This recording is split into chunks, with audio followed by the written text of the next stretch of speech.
Friends constantly commented on how lucky we were. We lived in a cozy suburban neighborhood, and Jason was known as the kind-hearted guy who always greeted neighbors with a friendly wave.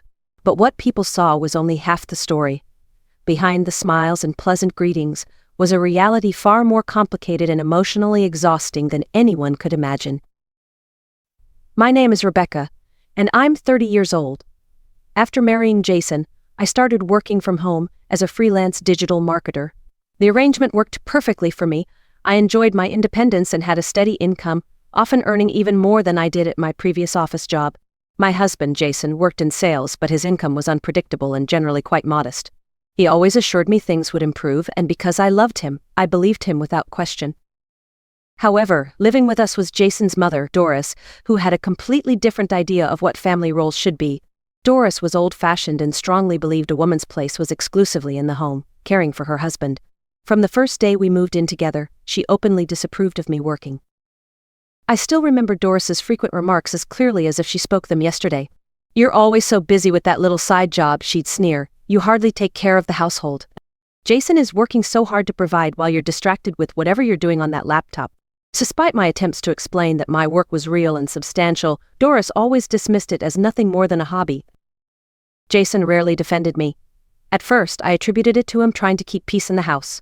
"Mom doesn't mean anything by it," he'd assure me later, after Doris's cutting remarks had already left their mark. "She's just set in her ways. She'll get used to it soon."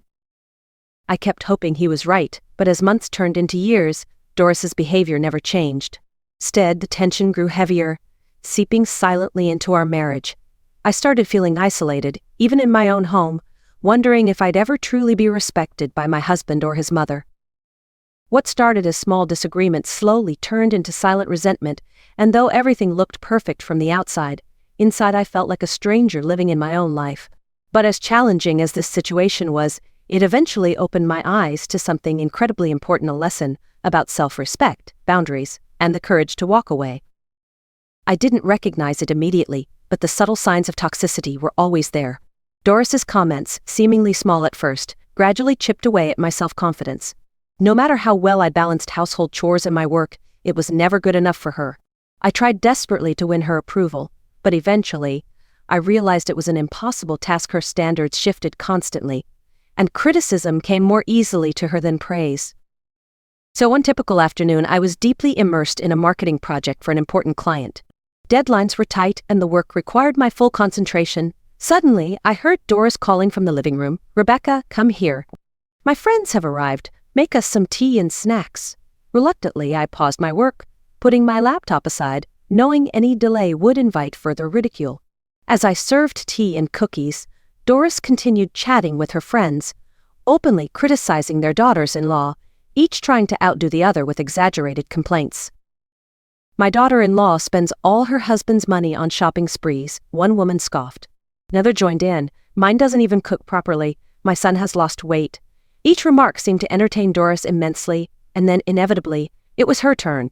She looked at me with a sly smile and said, loudly enough for everyone including me to hear, "Oh, Rebecca?" She pretends she's busy with some little online job. Honestly, I doubt she's earning anything worthwhile. The women laughed as if my work was a joke, and Doris reveled in their approval. I felt humiliated, my face burning, yet I kept silent, biting my tongue to keep peace. Deep down, I hoped Jason would step in, at least once, and tell his mother my job was legitimate. But Jason was rarely home during these encounters, and whenever I later shared these hurtful moments, he dismissed them lightly. "Mom's just joking around, don't take it personally." It wasn't long before I recognized Jason was incapable or perhaps unwilling to support me. He always took the easier path, siding with his mother or remaining silent to avoid conflict. Over time, I felt increasingly invisible, my value slowly eroded by their indifference. The woman I had been, confident and capable, began to disappear behind the distorted image they painted of me. Doris's comments continued, often escalating into harsh criticisms. When neighbors praised me for managing both work and home so effectively, Doris swiftly undermined their compliments. "Oh, it's not difficult to handle a hobby," she'd sneer dismissively. Her intention wasn't just to diminish my job, it was to belittle me as a person, leaving me feeling inadequate, isolated, and misunderstood. Each day, the emotional toll grew heavier. I began dreading interactions with Doris, withdrawing emotionally even from Jason. The situation at home became a quiet battleground, the tension building silently beneath the surface. The once subtle signs of toxicity were now glaringly obvious, impossible to ignore, and yet, I still wondered if there was hope for change. Little did I know things were about to escalate dramatically, pushing me to a breaking point I never anticipated. The tension in our home reached new heights the day Jason announced he wanted to buy a new car. We were sitting around the dinner table when he casually mentioned it, almost as if he were discussing the weather. "I've been thinking about getting a new car," he said, glancing at me hesitantly. "What do you think, Rebecca?" Before I could even respond, Doris jumped in sharply, her voice dripping with irritation. "Why on earth do you need Rebecca's approval for buying a car? You're the man of the house, Jason. It's your decision."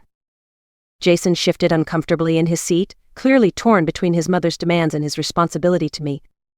"Well, Mom, it's not just for me," he mumbled, barely audible. "A car is for both of us. It's a big financial decision." "Ridiculous," Doris shot back, waving her hand dismissively. "You earn the money, you should decide.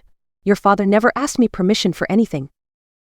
The mention of Jason's late father, known for his domineering ways, caused a noticeable shift in Jason's demeanor. I could see him shrinking emotionally, retreating into himself, afraid to challenge his mother's perspective. Trying to diffuse the situation, I gently said, "It's okay, Jason, you can decide what you feel is right." But in reality, I hoped he would make a sensible decision, mindful of our finances and our future goals. A few weeks later, Jason arrived home in a shiny, brand new SUV. It was sleek and luxurious, clearly expensive, far beyond anything I had imagined. His excitement was palpable as he showed us around the car, smiling proudly. Doris was equally delighted, complimenting Jason repeatedly, praising his choice as though he'd won some personal battle against me. Stunned and worried, I waited until we were alone in the kitchen before confronting Jason. "How much did that car cost?" I asked, my voice trembling slightly. Jason hesitated before replying, almost casually, $85,000. I felt a wave of shock, panic, and disbelief wash over me. "Jason, how could we afford that? Did you even consider our finances?" Defensively, he replied, "You told me to decide, didn't you? Besides, I took out a loan. It'll be fine." As our voices rose, Doris stormed into the room, fiercely protective of her son. "Stop criticizing him, Rebecca. You told Jason to choose, so don't complain now." Her sharp words stung. "This isn't about me complaining, Doris," I shot back, feeling my patience shatter. "This is about financial responsibility. Did Jason even tell you how much money he earns?" Doris scoffed dismissively. "Jason makes plenty. It's not like you earn enough to cover something like this." At that moment, I glanced at Jason for support, hoping he'd clarify the situation and reveal the truth about our financial reality. Instead, he turned away, silently abandoning me to face his mother's wrath alone. Doris continued, her words becoming harsher, more personal. "You're always dissatisfied, Rebecca. You're ungrateful, living off my son's hard-earned money." My heart sank. I wanted desperately to defend myself, to tell her the truth that my earnings supported most of our household expenses, but the words wouldn't come. I felt betrayed by Jason's silence and humiliated by Doris's accusations. That night, lying awake, I realized the issue wasn't merely the car, it was about respect, trust, and partnership, none of which existed in my marriage anymore. The car purchase had exposed deeper fractures, revealing that my voice, my feelings, and my financial contributions meant nothing to Jason or Doris. This realization marked the turning point, forcing me to confront a painful truth. I needed to reclaim control over my life, or risk losing myself entirely. The car situation wasn't merely a financial crisis, it was the moment my marriage fell apart in front of my eyes. Doris's constant belittling was nothing new, but Jason's refusal to stand by my side when it mattered most left me feeling utterly abandoned. As days passed, an uncomfortable silence enveloped our home, thick with resentment. Deep down, I knew something had to change. The final breaking point came on a quiet Saturday afternoon. Doris, still riding the high of Jason's extravagant car purchase, cornered me in the living room. Her tone was unusually harsh, her voice icy cold. "You know, Rebecca, if you can't appreciate all Jason does for you, maybe it's time you moved out. I think we'd all be happier that way." Her words cut deep, but what hurt more was Jason standing silently nearby, avoiding eye contact. In that moment, I realized he had already made his choice. He had chosen his mother's approval over his wife's dignity. My heart shattered not from anger but from sadness at losing the illusion of a loving partnership. Holding back tears, I calmly replied, "Maybe you're right, Doris. Maybe leaving is exactly what I need." I didn't hesitate or look back. Quietly, I walked to my office, gathered my laptop, essential documents, and some clothing. As I stepped outside the home that had never truly felt like mine, Doris's harsh voice echoed behind me, "When you come back, make sure it's to sign divorce papers." I paused briefly, hoping against hope that Jason would say something, anything, to defend me or stop me from leaving. Instead, silence filled the air. Jason had retreated to another room, avoiding confrontation, leaving me utterly alone. My heart heavy, I drove straight to my parents' house. My mother opened the door, instantly sensing something was wrong. Without questions or judgment, she hugged me tightly. "Stay here as long as you need," she whispered softly. My father stood nearby, his face reflecting quiet support. "You're safe now, Rebecca," he reassured me, his gentle voice providing comfort. In that safe space, away from the toxic shadows of my marriage, clarity emerged. I saw clearly how damaging the constant criticism and disrespect had been. I had allowed Doris and Jason to make me doubt my self-worth, my career, and my identity. Leaving was painful, but staying would have cost me everything. That night, as I lay awake in my childhood room, I promised myself that I'd never again sacrifice my dignity to appease others. It was terrifying, but also freeing. For the first time in years, I felt like I could finally breathe. Walking away from a toxic marriage wasn't defeat, it was reclaiming myself. I realized I had strength I never imagined, courage I never knew existed. Doris and Jason might have thought I was weak, easily broken by their words, but in truth, their cruelty became my greatest teacher. As difficult as leaving was, it marked the beginning of a new chapter, one I was finally ready to write for myself. About 2 months after I left Jason, I was beginning to find peace in my new life. My career was thriving, clients appreciated my work, and living with my parents provided the emotional comfort I desperately needed. I hadn't heard anything from Jason or Doris since I left, and frankly, I didn't expect to. But one evening my phone started buzzing repeatedly with calls from an unknown number. Reluctantly, I answered. To my shock, Jason's voice filled the line, strained and anxious. "Rebecca, why haven't you been answering?" Surprised by his urgent tone, I replied firmly, "Because we're divorced, Jason. We have nothing to discuss." "Wait, please," he pleaded quickly. "I can't figure out why my phone service was cut off. Do you know anything about it?" His desperation confused me at first, but suddenly it all clicked. "Jason, have you been making deposits into our joint account?" I asked cautiously, already knowing the answer. Silence followed, heavy and telling. Finally, he spoke, his voice barely a whisper. I assumed everything would still be covered. My heart sank with realization. For years, Jason had allowed Doris and perhaps even himself to believe that he provided for us financially. The truth was starkly different. My earnings had always carried the weight of our household bills. Jason's income had always been minimal, barely enough to cover his own expenses. When I left, I stopped funding our joint account, which meant essential bills like utilities and phone service went unpaid. Quietly, I explained, "Jason, since I left, I've stopped depositing money. Everything was in my name. You'll have to manage on your own now." Before he could respond, I ended the call, feeling sadness rather than vindication. Jason had hidden the truth from Doris and possibly even himself for so long that reality was now crashing down upon them both. A few days later, my parents' doorbell rang urgently. To my disbelief, Doris stood outside, flustered and angry. Her eyes met mine, filled with accusation. "Because you stopped paying the bills, Rebecca, we have no electricity or water." My parents stood protectively beside me, shocked by Doris's audacity. Jason appeared moments later, visibly ashamed, attempting to calm his mother down. "Mom, stop. Rebecca has nothing to do with this anymore."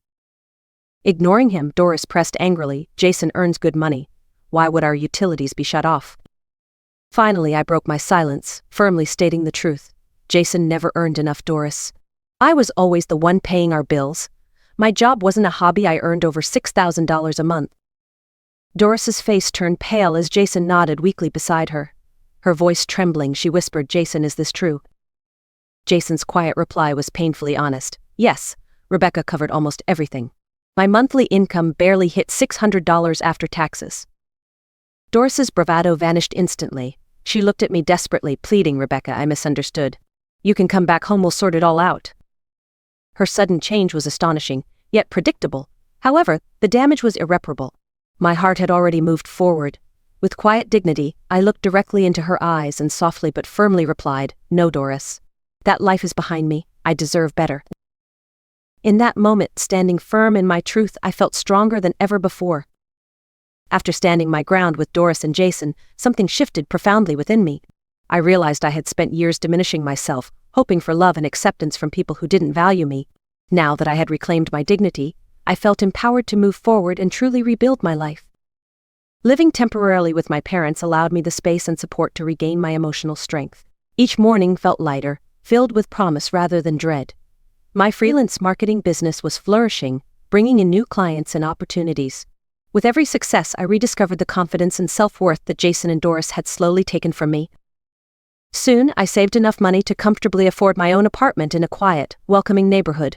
Decorating my new home was symbolic. I chose every piece carefully, filling the rooms with warmth and positivity, creating a sanctuary of peace and independence. For the first time in years, I could breathe freely without fear of criticism or judgment. My parents' unwavering support during this journey taught me a valuable lesson about true love. It respects, nurtures, and uplifts rather than belittles or drains. They were proud of how far I'd come, and often reminded me that leaving a toxic situation was a courageous act, not a failure. One afternoon, while attending a marketing workshop, I met Andrew, a genuine, kind-hearted man who immediately caught my attention. Unlike Jason, Andrew was driven, independent, and emotionally mature. He showed sincere interest in my experiences and understood my past struggles without judgment. We started dating slowly, cautiously building trust and mutual respect. Andrew made me laugh effortlessly, celebrated my successes genuinely, and stood by me through any challenges. Our relationship felt refreshingly equal, with both of us committed to open communication and emotional honesty. Andrew made it clear he valued my strength, independence, and the courage it took to rebuild my life. Reflecting on my journey, I understood clearly now that leaving Jason wasn't just about escaping toxicity, it was about choosing myself, my happiness, and my self-worth above everything else. Life after divorce wasn't a loss, it was an awakening, a fresh start filled with new dreams and possibilities. I learned to never again allow anyone else's opinions or expectations define who I am or limit what I deserve. Standing confidently on my own, I embraced a future filled with hope, authenticity, and true happiness. Several months after I settled comfortably into my new life, an old mutual friend reached out unexpectedly. During our conversation, he revealed what had happened to Jason and Doris after my departure. The news was sobering, confirming that sometimes life delivers lessons more effectively than revenge ever could. Jason, overwhelmed by debt and unable to manage finances without my income, had been forced to sell his expensive new car shortly after I left. Even that wasn't enough. Eventually, he sold the family home, the very place Doris had cherished for decades, to settle debts. With nowhere else to go, Jason and his mother moved into a small, rented apartment, a far cry from the comfortable suburban home they once enjoyed. Instead of learning from these hardships and rebuilding responsibly, Jason spiraled further downward. He turned to gambling, desperately trying to regain the lifestyle he'd lost. Predictably, this only made matters worse. He quickly squandered what little remained of his money, eventually disappearing entirely, leaving Doris behind, vulnerable and alone. Doris, now elderly and without family support, struggled immensely. With Jason gone and no income of her own, she fell into financial ruin and poor health. Eventually, neighbors noticed her declining condition and arranged for Doris to move into a care facility. Ironically, the woman who once belittled my independence and career now found herself completely dependent on strangers for care and compassion. I took no pleasure in their suffering, but their story served as a powerful reminder. The choices we make define our lives, shaping our happiness or sorrow. Doris and Jason had underestimated and mistreated me, assuming I was weak and dependent. Yet it was my strength, self-respect, and willingness to walk away that allowed me to thrive while they suffered the harsh consequences of their actions. When I share my story, it's not about revenge or bitterness. It's about understanding our own worth and having the courage to walk away when we're not respected or valued. I know now that I deserved more than a marriage filled with criticism, disrespect, and emotional neglect. If you're going through something similar, please remember that choosing yourself is not selfish, it's essential. Too often we stay silent to keep the peace, ignoring red flags, tolerating toxic behaviors, and sacrificing our happiness. We convince ourselves that things will get better, yet deep inside, we know when enough is enough. My marriage taught me a painful yet invaluable lesson: love without respect isn't love at all. True partnership requires mutual support, emotional security, and above all, respect. To anyone facing similar struggles, whether it's toxic family dynamics, emotional neglect, or feeling undervalued, know that you hold immense strength within you. You deserve relationships that uplift and honor your worth. Don't settle for less. Speak up, set boundaries, and if necessary, walk away. Your future self will thank you for choosing courage over comfort. I hope my journey inspires you to reflect honestly about your relationships and your self-worth. If this story touched you, please like and share this video to reach others who might need encouragement. Comment below with your experiences or thoughts. Let's support each other as we reclaim our strength. Thank you for spending this time with me on The Art of Revenge. Remember, the best revenge isn't hurting others, it's thriving and building a life of genuine happiness. Until next time, stay strong, know your value, and choose the life you truly deserve. Thank you for joining me today on The Art of Revenge. If this story resonated with you or someone you care about, please hit the like button and share this video. It truly helps spread awareness. I'd love to hear your thoughts and personal experiences, so leave a comment below. Don't resilience and reclaiming your life. Remember, your happiness and self-worth matter deeply. Until next time, take care of yourself, stay strong, and always choose respect over approval.